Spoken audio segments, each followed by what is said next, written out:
तो इस तरह से बर्डन थोड़ा ज्यादा रहता है in terms of equality as compare to direct taxes, जहां पर अगर आप ज्यादा कमा रहे हो तो ज्यादा टैक्स भरना होता है।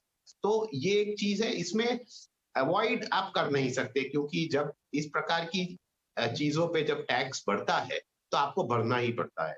तो अवॉइड तो नहीं कर सकते। अब आपको अपना बजट का प्लानिंग थोड़ा और ज्यादा बारीकी से करना पड़ेगा, क्योंकि इसमें क्या होता है कि कई बार आप जो एक्सपेंस है वो उससे बच नहीं सकते। फॉर एग्जाम्पल, पहले क्या था कि जो ब्रांडेड प्रोडक्ट्स थे या ब्रांडेड अगर आपको आटा और वो सब मिलता था तो उस पे जीएसटी लगता था। अब जो नई चेंज आया है जिसमें प्री पैकेज्ड और लेबल्ड जो आटा, फ्लोर, सीरियल्स, पल्सेस है वो भी इसके दायरे में आ चुके हैं। तो आप अगर पहले एक ब्रांड को छोड़ के कोई दूसरा लोकल लेबल या ऐसा कुछ लेते थे तो वहां पर आप बचा सकते थे, लेकिन आज की तारीख में वो भी बच नहीं सकता। तो आपको अपने बजट पे ध्यान देना होगा, उसमें थोड़े बदलाव करने होंगे इन टर्म्स ऑफ आप कैसे एलोकेट कर रहे हो, क्योंकि अगर आप बजट बढ़ा नहीं सकते तो आपको उसके अंदर जो एलोकेशन है उस पे थोड़ा ज्यादा ध्यान देके एलोकेशन में थोड़ा फिर बदलाव करना होगा, जिससे आप इस प्रकार के चेंजेस को टैकल कर सकते हैं। छुट्टियों की बात आई है जहन में, तो अर्नब जी आप ही से मैं पूछना चाहती हूँ, अब अगर आप छुट्टी मनाने जा रहे हैं, जितने भी महीने बचे हैं इस साल में, तो आपका जो ओवरऑल आपकी जो प्लानिंग है उसमें आप क्या अरेंजमेंट कर रहे हैं, कैसे अपने निवेश को या अपनी सेविंग्स को बढ़ा रहे हैं, क्योंकि आपके घूमने फिरने का खर्च भी बढ़ गया है अब। जी जरूर, घूमने फिरने का खर्च बढ़ गया, क्योंकि पहले क्या था कि जो होटल का आप किराया देते थे उसमें अगर 1000 रुपीज पर नाइट से कम हो तो उस पे कोई जीएसटी नहीं लगता था। 1000 से 7500 तक 12% था, उसके ऊपर से 18% था। अब ये जो 0% था अप टू 1000 पर नाइट वो निकाल दिया गया है, यानी कि कोई भी होटल के रूम पे आपको अब सीधा पहले 12% लग जाएगा। अब देखिए कई बार क्या होता है कि इस प्रकार से चेंजेस से जो इम्पैक्ट आता है वो एक सर्टन सेक्शन ऑफ कंज्यूमर्स को आता है, क्योंकि अगर नॉर्मली हम जब कई बार छुट्टी मनाते हैं या कोई रिसोर्ट या ऐसे जगह में जाते हैं तो नॉर्मली ये रेंट पहले से अगर 1000 के ऊपर ही चला जाता था पर नाइट, जो बड़ी बड़ी जगहों में तो ऐसे होता ही है, तो आप ऑलरेडी 12% का चार्ज लगा रहे थे। लेकिन जो लोग इस प्रकार के चार्ज से बाहर थे उनको एक एडिशनल एक्सपेंस आ जाता है। तो ये आपको अपने पूरे जो टूर का प्लानिंग है उसमें ही करना पड़ेगा, क्योंकि देखिए आज की तारीख में अगर आप वेकेशन प्लान कर रहे हैं तो आपको पहली स्टेप से तकलीफ शुरू हो जाती है, क्योंकि एयरफेयर बढ़े हुए हैं तो वो वहां पर एक्सपेंस बहुत ज्यादा हो गया है। अब कई जगह पे अगर आप नॉर्मल होटल के जो चार्जेस थे वो भी काफी बढ़े हुए हैं, तो आपका बजट जो है जो पहले की तरह रहा नहीं है और काफी सीमित हो चुका है। तो ये एक और चैलेंज हो जाता है आपके पूरे हॉलिडे प्लानिंग में।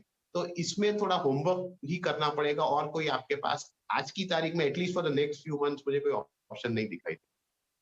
विदेश जा रहे हो हेमंत जी, तो रुपए की कमजोरी कितना परेशान करेगी आपको, और उसके लिए कैसे प्लानिंग की जाए? कविता, डेफिनेटली जिस तरीके से हमने देखा कि रुपये डेप्रिशिएट हुआ है और इनफैक्ट या कहें कि डॉलर जो है वो स्ट्रांग हुआ है, तो डेफिनेटली अगर आप फॉरेन ट्रिप प्लान करें तो आपको ज़्यादा कॉस्ट देनी होगी। और इनफैक्ट मैं ये कहूँगा कि काफ़ी सालों से ये एक ट्रेंड चला आ रहा है, ये ऐसा नहीं है कि अभी हो रहा है। यस, कभी कभी क्या होता है कि किसी एक पीरियड में हमको ज़्यादा फॉल देखने को मिलता है या ज़्यादा चेंजेस देखने को मिलते हैं, पर जनरली अगर आप देखें ओवर द ईयर्स हमने देखा है कि रुपये डेप्रिशिएट हुआ है, होता रहा है। और इनफैक्ट इसीलिए जब भी आप कभी बाहर घूमने की बात करें, विदेश में जाने की बात करें, तो ये फैक्टर आपका बहुत ही इंपॉर्टेंट है। इसको आपको ध्यान में रखना होगा कि ये एडिशनल कॉस्ट आपकी हो सकती है और आगे भी हो सकती है। तो जैसे आप बाकी जो कॉस्ट है उनको आप प्लानिंग करते हो होटल्स का या जो भी ओवरऑल जो आप करते हो, आई थिंक उसमें कम से कम आपको 4 या 5% तो ऐड करके चलना ही होगा, ताकि जो डेप्रिशिएटिंग रुपी का जो इम्पैक्ट आपके हॉलीडे पे ऑल ऑफ ए सडन जो ना आए, उसका आपको ध्यान रख के थोड़ा सा प्लान करके चलना होगा। ऑलराइट, चलिए, तो यहाँ पर तमाम तरह की महंगाई से निपटने के नुस्खे तो आपको हम रोज़ शो पर देते रहते हैं, लेकिन आज से जो बढ़ी हुई जीएसटी का इम्पैक्ट आपके खर्चों पर पड़ने वाला है उसके लिए आपको रणनीति बनाकर दे दी हमने। लेकिन रुकेंगे छोटे छोटे से ब्रेक के लिए, क्योंकि ब्रेक के उस पार अब जुड़ना है दर्शकों के साथ और उनकी फाइनेंशियल प्लानिंग का सिलसिला शुरू करना है। ब्रेक पर जाऊं उससे पहले एक नंबर आपकी स्क्रीन पर मैं फ्लैश कर रही हूं, जो कि हमारा एक व्हाट्सएप नंबर है। इस नंबर पर आप अपने सवाल हम तक पहुंचा सकते हैं। अगर आप इस शो का हिस्सा होना चाहते हैं, यानी अगर आप इस शो पर लाइव हमारे साथ बैठना चाहते हैं, एक्सपर्ट से अपनी लाइव फाइनेंशियल प्लानिंग करवाना चाहते हैं, तो अपने सवाल के साथ एक नीचे आपको लाइन लिख देनी है कि आपको एक लाइव केस स्टडी के तौर पे शो पर बैठना है और हम आपको मौका देंगे लाइव फाइनेंशियल प्लानिंग करवाने का। रुकेंगे एक ब्रेक के लिए, ब्रेक के उस पार दर्शकों के सवाल।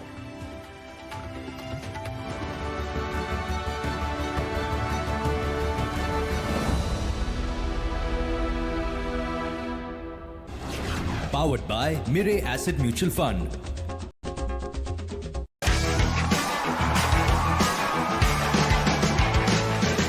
ET Now स्वदेश पर जुड़िए मार्केट के दिग्गज टेक्निकल एनालिस्ट्स के साथ। बाजार के ट्रेंड्स जो बनाएंगे आपके पोर्टफोलियो को मजबूत। उनका अनुभव और पार की नजर बनाएंगे आपके मुनाफे को धमाकेदार। ओपनिंग बेल से लेकर दिन के आखिरी ट्रेड तक पाइए कमाई के अनगिनत आइडियाज। ET Now स्वदेश, बढ़ो देश के साथ। स्टॉक इन्वेस्टर्स मोस्टली दो टाइप के होते हैं। पहले वो जो ब्लाइंड टिप्स पर पैसा लगाकर पहले थोड़ा कमाते हैं फिर ज़्यादा गवाते हैं, और दूसरे वो जो सही स्टॉक्स गलत टाइम पर खरीदते हैं। जानते हैं इन दोनों में कॉमन क्या है? इनके पुअर रिटर्न्स। अब आप बोलेंगे कि अच्छे रिटर्न्स कमाने हैं तो ज़्यादा मेहनत करनी पड़ती है। नहीं, क्योंकि there is ET money genius. Genius हर इन्वेस्टर की पर्सनैलिटी और उनके इन्वेस्टमेंट होराइजन के हिसाब से स्टॉक पोर्टफोलियोज रेकमेंड करता है ताकि आपको मिले बेहतर रिटर्न। जैसे पिछले 15 सालों में कभी भी 3 साल के लिए अगर आपने इन्वेस्ट किया होता तो मिलते 11.6% return.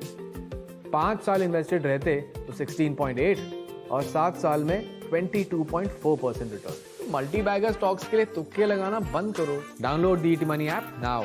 Securities market investments are subject to market and other risks. Change is the law of life. No one in my family is a lawyer, so I wanted to be the first.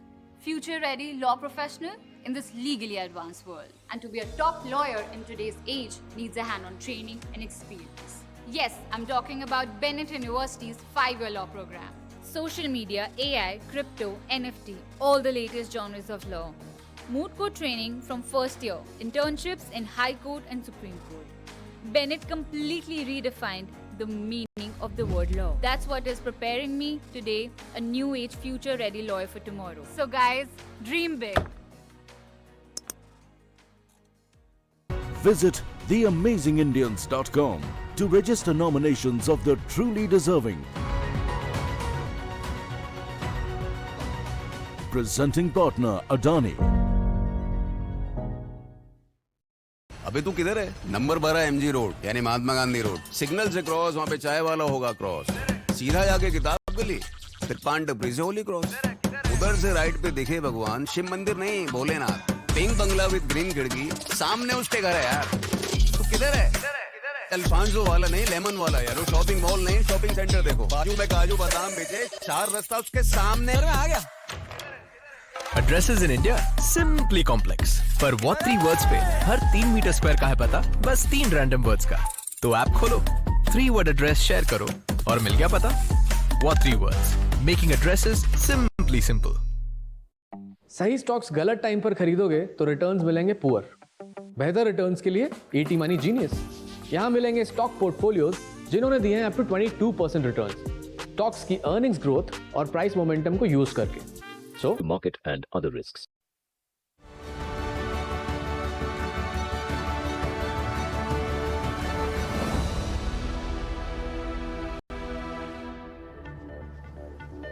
Welcome back. आप देख रहे हैं ET money बनो अपना finance minister. अब रुक करेंगे दर्शकों के सवालों की ओर। हेमंत उस्तेकी, अर्नब पंड्या हमारे दोनों मेहमान हमारे साथ जुड़े हुए हैं जो कराएंगे आपकी फाइनेंशियल प्लानिंग। लेकिन दर्शकों को जोड़ें अपने साथ उससे पहले एक व्हाट्सएप नंबर आपकी स्क्रीन पे फ्लैश कर दे रहे हैं जहां पर आपको अपने सवाल हम तक पहुंचाने हैं। अपने सवाल आप लिखित रूप में पहुंचा सकते हैं। साथ ही आप चाहें तो अपने सवाल एक वीडियो के रूप में शूट करके उस वीडियो को इस नंबर पर व्हाट्सएप कर सकते हैं। हम इस वीडियो को टीवी पर दिखाएंगे और लाइव हमारे हमारे एक्सपर्ट आपकी फाइनेंशियल प्लानिंग करेंगे।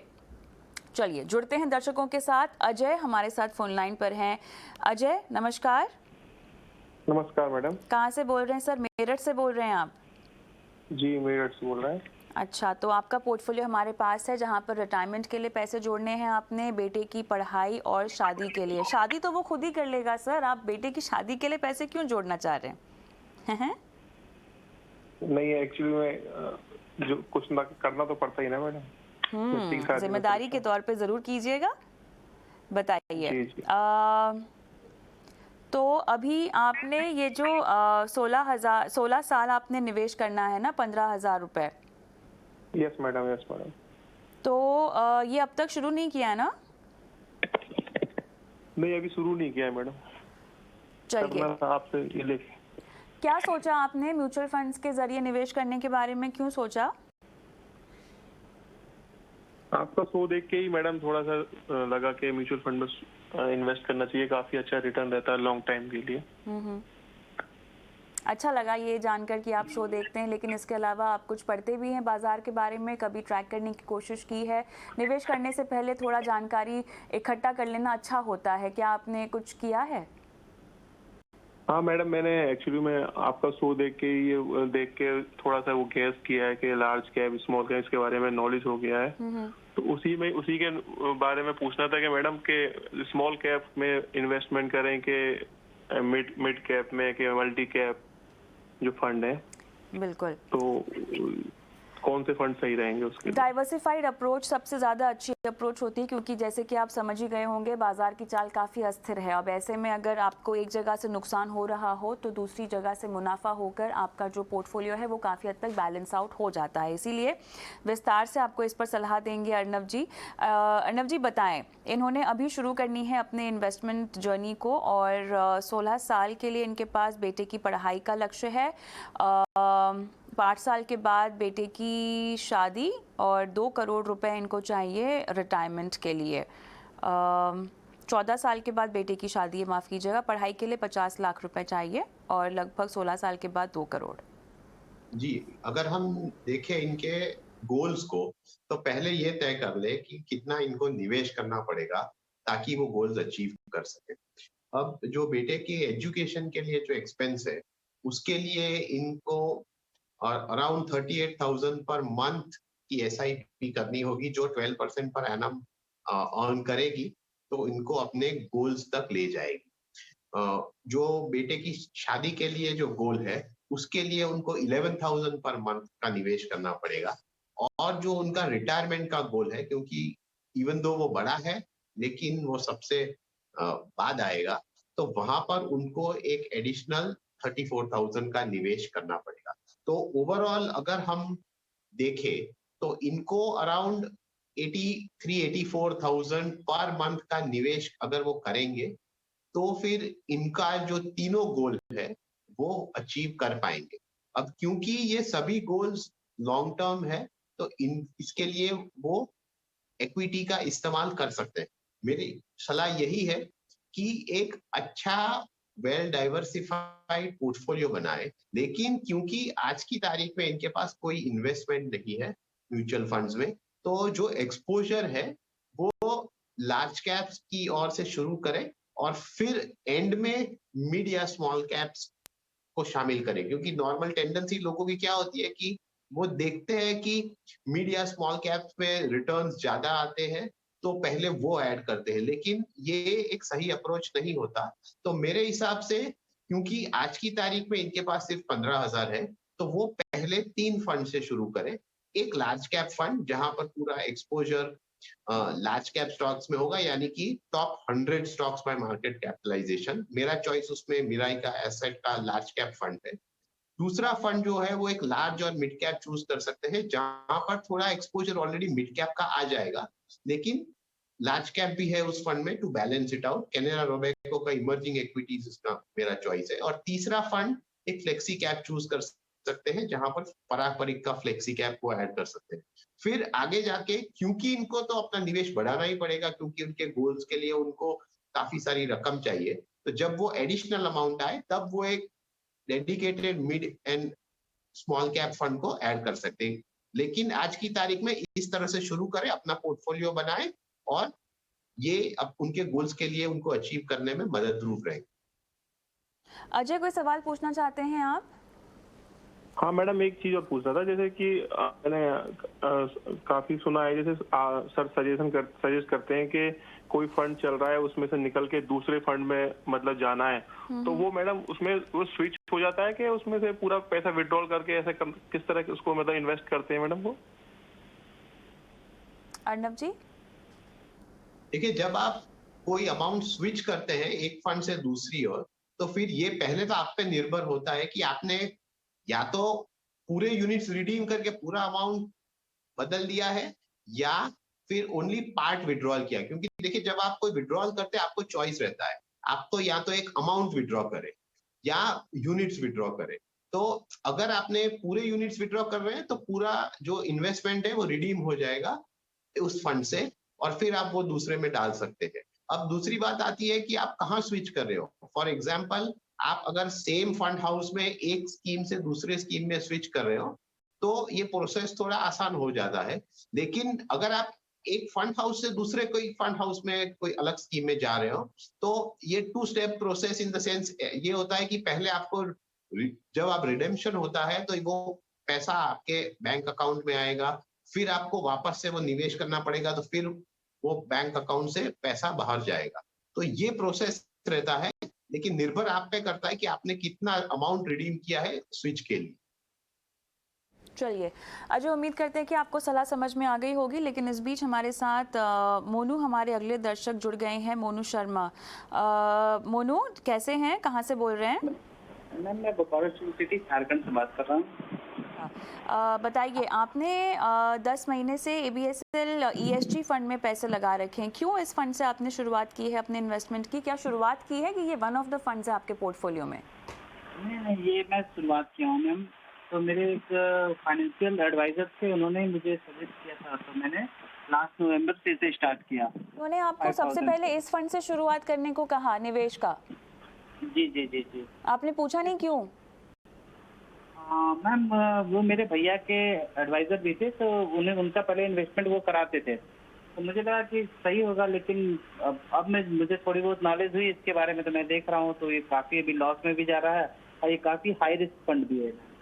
नहीं, लॉस में तो जा ही रहा है, लेकिन उसके पहले जो अप्रोच होनी चाहिए ना एक नए निवेशक को सुझाने की, वो ही पूरी तरह से गलत है। तो आपको और आपके भैया को भी थोड़ा सा सतर्क हो जाना चाहिए। देखिए, फाइनेंशियल प्लानर होना बहुत ज़रूरी है, लेकिन साथ ही सही तरीके से चुनाव करना चाहिए फाइनेंशियल प्लानर का भी, जो आपको सही राह पर लेकर जाए। अच्छा कि आपने अपना सवाल हमें भेजा है। और अब आप कह रहे हैं 13 लाख रुपए आपको एक मुश्त डालने हैं। आपने फिर से 2 क्लियरली एसेट क्लास अपना कैटेगरीज डिफाइन कर दी है कि आपको ICICI प्रू डेट और इक्विटी या तो एक मल्टी एसेट फंड चाहिए। कोई खास वजह? मैम, मैं इसका रिटर्न अच्छा देख रहा हूँ, पिछले पास्ट परफॉर्मेंस इसका अच्छा दिख रहा है। अगर इसके अलावा कोई हाइब्रिड फंड में सर बता सके कुछ ऐसा अच्छा फंड।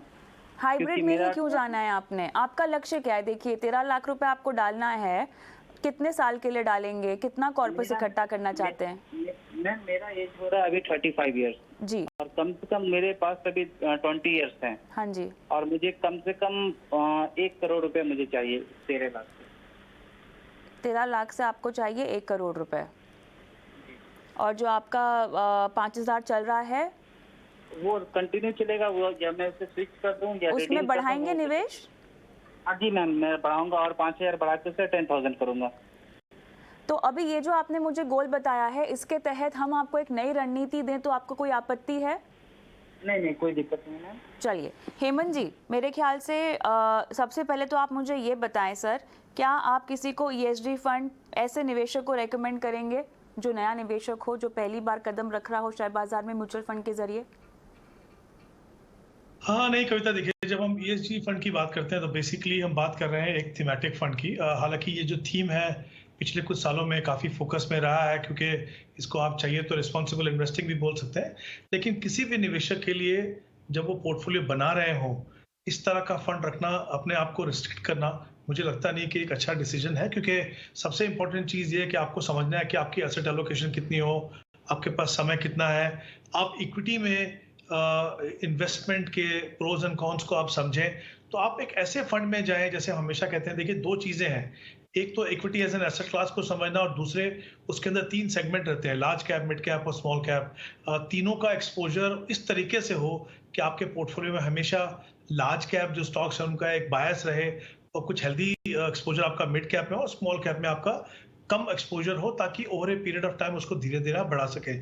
इसीलिए देखिए कुछ कैटेगरी ऑफ फंड्स हैं, और मेरा हमेशा ये मानना है कि जब आप नए निवेशक हो, आप अपना पोर्टफोलियो बना रहे हो, और जैसे जैसे आगे बढ़ाएंगे तो ऑफ कोर्स आपकी नॉलेज बढ़ेगी, आपका एक्सपीरियंस बढ़ेगा, आपकी रिस्क टेकिंग एबिलिटी बढ़ेगी, तो आप उसमें चेंजेस कर सकते हैं। बट शुरुआत में मुझे लगता है जो फ्लेक्सी कैप कैटेगरी है, और उससे शुरुआत करना बहुत ही अच्छा है, क्योंकि मेजॉरिटी ये जो फंड है इस कैटेगरी में, इनका जो बायस है वो लार्ज कैप पे है। मतलब कभी कभी तो 75-80 या उससे ज़्यादा भी एक्सपोजर जो है वो लार्ज कैप में है, और 10 से 15% मिड कैप में होता है, और स्मॉल कैप में बहुत कम होता है। तो आई थिंक क्योंकि फोकस जो है, हम हमेशा कहते हैं कि equity as an asset class खुद से एक एग्रेसिव एसेट क्लास है, उसको समझिए आप। शुरुआत में किसी थीमेटिक फंड में जाना, जिसमें ऑब्वियसली इश्यूज रह सकते हैं, क्योंकि थीमेटिक फंड की परफॉर्मेंस जो है वो इरेटिक हो सकती है, और जब आप नए इन्वेस्टर हैं आपको ऑलरेडी थोड़ा सा डर रहता है, और फिर ऐसे किसी पोर्टफोलियो में जाएंगे जहां पे इरेटिक परफॉर्मेंस हो, तो कहीं ना कहीं वो आपके, आई थिंक मुझे लगता है फाइनेंशियल प्लानिंग के लिए, आपके फाइनेंशियल फ्यूचर के लिए ठीक नहीं है। तो डेफिनेटली मैं चाहूंगा कि इस फंड में आप जो इन्वेस्टमेंट कर रहे हैं उसको बंद कीजिए। जैसा मैंने कहा, फ्लेक्सी कैप जो कैटेगरी है, जैसे पीजीएम का फ्लेक्सी कैप है या पराग पारिक का फ्लेक्सी कैप है, इस तरह के फंड जिनका ट्रैक रिकॉर्ड लंबा हो, कंसिस्टेंट परफॉर्मेंस हो, आपको तीनों सेगमेंट में जिस तरह का एक्सपोजर चाहिए रिस्क रिवॉर्ड में बैलेंस करके वो आपको मिले, तो वहां से आप शुरुआत कीजिए। दूसरा, इन्होंने कहा कि 13 लाख रुपए इनको इन्वेस्ट करने हैं, और इनका समय 15 से 20 लाख है, और इनको लग रहा है कि इन्हें किसी हाइब्रिड फंड में जाना चाहिए। फिर से जैसे इन्होंने कहा, इन्होंने परफॉर्मेंस को देखा। परफॉर्मेंस एक इंपॉर्टेंट क्राइटेरिया जरूर है जब अपना पोर्टफोलियो बनाते हो, बट वो एक इकलौता क्राइटेरिया नहीं हो सकता। आई थिंक सबसे इंपॉर्टेंट है कि आपके पास समय है। आपके पास जब 15 से 20 साल का समय है, तो आपका जो रुझान है वो ऐसी एसेट क्लास पे होना चाहिए जो आपको इन्फ्लेशन से ज्यादा रिटर्न दे सके, ताकि सही मायने में आपका पैसा बढ़े। ऐसा नहीं हो कि सिर्फ नंबर्स में बढ़े और बाद में पता चला कि जो उसकी रियल वैल्यू है उतनी ज्यादा नहीं बढ़ी है। अपने समय पे ध्यान दीजिए। इक्विटी रिस्की जरूर है, लेकिन अगर आप इसको समय दें और इसको अगर सिस्टमेटिक तरीके से इन्वेस्ट करें, काफी हद तक वॉलेटिलिटी का जो रिस्क है उसको आप कम कर सकते हैं। तो मेरा ये मानना है कि जैसे मैंने फ्लेक्सी कैप फंड्स की बात की, इस कैटेगरी में या even large and mid cap category में अच्छे फंड हैं, जैसे कैनरा रोबेको इमर्जिंग फंड है या कोटक इक्विटी अपॉर्चुनिटी फंड है। इस तरह के फंड में आप इन्वेस्ट कीजिए ताकि आपको एक डाइवर्सिफाइड पोर्टफोलियो बने। अगर लेकिन आपको हाइब्रिड में जाना ही है, तो अगर मैं कंपेयर करूं उसको एक किसी मल्टी एसेट क्लास फंड से, देखिए मल्टी एसेट में क्या होता है, एटलीस्ट 10% जो एलोकेशन है एक एसेट क्लास में होनी चाहिए। अगर आपका मान लीजिए वहां पे गोल्ड में 10% है और बाकी जो इन्वेस्टमेंट है वो इक्विटी और डेट में हो रहा है, और बाकी ओवरऑल पोर्टफोलियो भी आपका इक्विटी और डेट में है, तो बहुत ज्यादा आपको फर्क नहीं पड़ेगा। तो फिर हाइब्रिड फंड, बट 15 या 20 साल के लिए तो डेफिनेटली मुझे लगता है आपको इक्विटी फंड में होना चाहिए। और मैंने कुछ 4 फंड की बात की है, इनमें से आप फंड सिलेक्शन कीजिए और अपना इन्वेस्टमेंट कीजिए, बदलाव कीजिए एग्जिस्टिंग पोर्टफोलियो से। और मुझे लगता है अगर आप इस डिसिप्लिन तरीके को कंटिन्यू रखेंगे और जैसा बढ़ाना चाहते हैं 5000 से, तो आपका अच्छा खासा पोर्टफोलियो, इनफैक्ट जो आपका गोल है वो आराम से आप 15-20 साल के बाद अचीव कर पाएंगे। मोनू कोई सवाल पूछना चाहते हैं हेमंत जी से? जी मैम, मैं क्या इंडेक्स फंड में कुछ इन्वेस्ट कर सकता हूँ क्या? आपके पास अच्छा खासा समय है, निवेश अवधि है, बहरहाल बिल्कुल कर सकते हैं, लेकिन किस तरह के इंडेक्स फंड में Hemant ji? Nifty 50 ma'am. Index fund में इन्वेस्ट करने में कोई बुराई नहीं है। देखिए सिर्फ फर्क ये है कि वो ऑब्वियसली उसमें कॉस्ट थोड़ी कम रहेगी, उसमें ट्रांसपेरेंसी थोड़ी ज्यादा, आपको पता है शुरुआत से किस तरह के इंडेक्स होंगे, कितनी उनमें वेटेज होगी। तो अगर आप चाहें तो मुझे लगता है एक अच्छी स्ट्रैटेजी हो सकती है कि आपका जो एक्टिव फंड का जो पोर्टफोलियो है उसको सप्लीमेंट अगर आप इंडेक्स फंड से करना चाहें तो डेफिनेटली कर सकते हैं। और मुझे लगता है निफ्टी 50 इस तरह का जो कोई भी फंड आप लीजिए, बहुत ज्यादा परफॉर्मेंस में आपको फर्क नहीं होगी, थोड़ा सा ट्रैकिंग एरर देख लीजिए, वही एक डिफरेंशिएशन हो सकता है। बट अदरवाइज आप जैसे चाहें तो HDFC का जो निफ्टी 50 फंड है वहां से शुरुआत कर सकते हैं। चलिए मोनू शर्मा जी, उम्मीद करते हैं कि आपको सलाह समझ में आ गई हो। इसके बावजूद भी कोई सवाल पूछना चाहें तो एक बार फिर से अपना सवाल व्हाट्सएप कीजिएगा। शो को आगे बढ़ाते हैं, अगले दर्शक की ओर जाएं उससे पहले निवेश का गुरु मंत्र।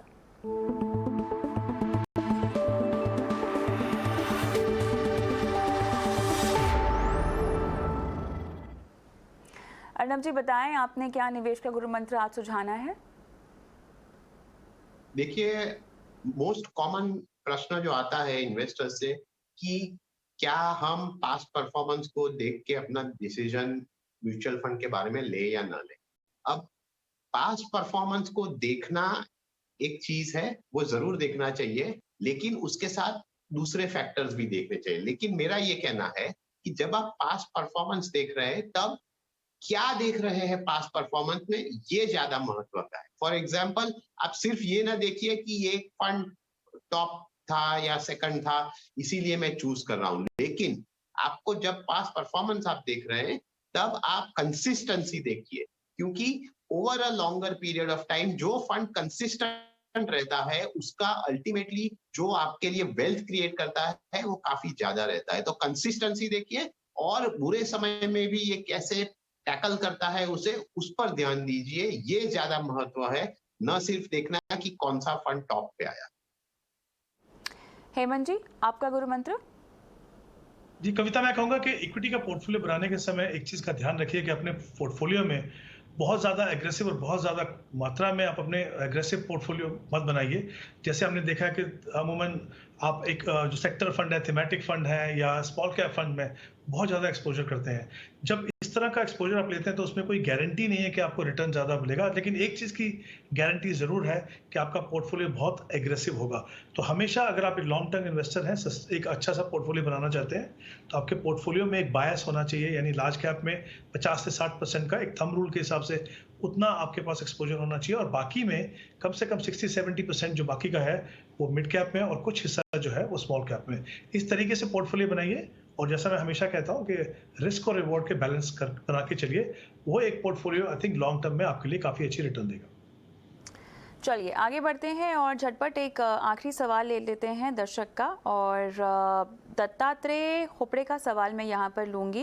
अर्नब जी, ये सवाल शायद आपके लिए है। तमाम फंड्स की डिटेल्स तो आपके पास होंगी ही, इनके पास बहुत सारे फंड्स हैं पोर्टफोलियो में, और 53 साल की इनकी उम्र है। मेरे ख्याल से इन्होंने जो जमा राशि इकट्ठा की है ये उनकी पूरी कमाई की पूंजी है, और ये दरअसल करवाना क्या चाहते हैं मुझे समझ में नहीं आ रहा, लेकिन जितने इन्होंने अपने फंड्स पोर्टफोलियो में शामिल कर रखे हैं, मेरे ख्याल से इनको थोड़ा सा बदलाव करने की ज़रूरत है, कुछ फंड्स में से निकलने की भी ज़रूरत होगी। जहाँ तक मैं समझ पा रही हूँ, इनके पास लगभग 12-14 फंड्स हैं पोर्टफोलियो में, और काफ़ी ज़्यादा राशि भी एक मुश्त इन्होंने इकट्ठा कर रखी है।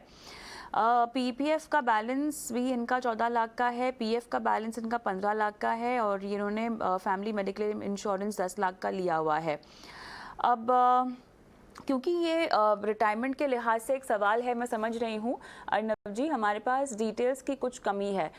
फिर भी जो फंड्स इन्होंने अपने पोर्टफोलियो में शामिल किए हैं जो कि बहुत ज़्यादा हैं, किस में से निकला जाए और किसको रखा जाए? पहले हम थोड़ा ओवरऑल पोर्टफोलियो देख लेते हैं, जहां पर डेट का प्रमाण है, पीपीएफ, पीएफ, ये सब चीजें, इंश्योरेंस है, तो एटलीस्ट वो पार्ट का ख्याल रखा गया है। अब इक्विटी के पार्ट पे आते हैं, जहां पर इतने सारे फंड्स हैं, तो उस पे अगर हम ध्यान देते हैं तो देखिए, आपको इतने सारे फंड्स अपने पोर्टफोलियो में इसकी जरूरत नहीं। मैनेजमेंट भी डिफिकल्ट है, और दूसरी बात यह है कि इसमें रेपिटेशन काफी होता है। तो उनकी एज को देखते हुए मैं इनको सलाह ये दूंगा कि 3-4 फंड जो है उनके पोर्टफोलियो में, उसमें से निकल जाए और एक फंड में बदलाव करे। तो जो प्रिंसिपल का जो फंड है इमर्जिंग ब्लू चिप, वहां से वो निकल जाए, क्योंकि इस कैटेगरी के दूसरे फंड ये उनके पोर्टफोलियो में ऑलरेडी है। इसके अलावा इनके पास 2 सेक्टर फंड है, या जिसमें प्रू आईसीआईसीआई का आईटी फंड है, टेक फंड, और निपॉन का फार्मा फंड है। तो ये 2 फंड उनके एज और उनके गोल्स के हिसाब से, मेरे हिसाब से ये ठीक नहीं है, तो उनमें से भी निकल जाए। तो ये 3 फंड से पूरी तरह से निकल जाए, जो अमाउंट आता है वो दूसरे एग्जिस्टिंग फंड्स में निवेश कर दे। और एक जो फंड है एलएनटी का मिड कैप, तो मिड कैप कैटेगरी में मेरा इनका सुझाव ये है कि एलएनटी मिड कैप से बदल के वो कोटक इमर्जिंग इक्विटीज में जाए, क्योंकि वहां पर उनको सही एक्सपोजर मिलेगा। दूसरी बात ये है कि उनके ओवरऑल पोर्टफोलियो में भी इस प्रकार के चेंज से बैलेंस आएगा, क्योंकि उनके पास ऑलरेडी एलएनटी का स्मॉल कैप कैटेगरी का फंड है। तो एक ही फंड हाउस के स्मॉल और मिड कैप दोनों फंड रखने मेरे हिसाब से ठीक नहीं होगा, तो इसीलिए ये एक चेंज कर दे। चलिए, तो यहाँ पर मैं चाहूँगी दत्तात्रेय जी जो अपना सवाल वापस हमको भेजें, अब की बार फ़ोन नंबर भी ज़रूर बताएं, क्योंकि बहुत ज़रूरी है कि इस तरह के सवाल पर डिटेल जो छूट गई हैं वो हमारे पास हो, ताकि हम सही तरीके से आपकी फाइनेंशियल प्लानिंग करवा सकें। लेकिन इसी के साथ शो को समाप्त करना होगा। अर्नब जी आपका, हेमंत जी आपका बहुत बहुत धन्यवाद। समय निकाला दर्शकों की फाइनेंशियल प्लानिंग की। मुझे भी इजाज़त दें, और स्क्रीन पर जाते जाते आपको व्हाट्सएप नंबर हम बता दे रहे हैं, जहाँ पर आपको अपने सवाल हमें भेजने हैं। नमस्कार।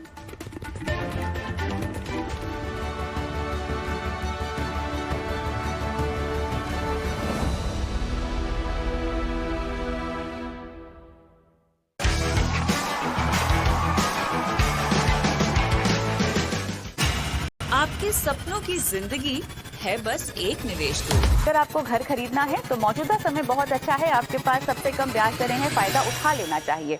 बच्चों की पढ़ाई लिखाई, घर की ख्वाहिश, जो आपकी जायदाद है उसको आपको कैसे समझदारी से अपने बच्चों के बीच में बांटना चाहिए। आपको आर्थिक आत्मनिर्भरता और आजादी की ओर ले जाता है हमारा खास शो ईटी मनी। बनो अपना फाइनेंस मिनिस्टर। देखिए ईटी नाउ स्वदेश पर। स्टॉक इन्वेस्टर्स मोस्टली दो टाइप के होते हैं। पहले वो जो ब्लाइंड टिप्स पर पैसा लगाकर पहले थोड़ा कमाते हैं, फिर ज़्यादा गवाते हैं। और दूसरे वो जो सही स्टॉक्स गलत टाइम पर खरीदते हैं। जानते हैं इन दोनों में कॉमन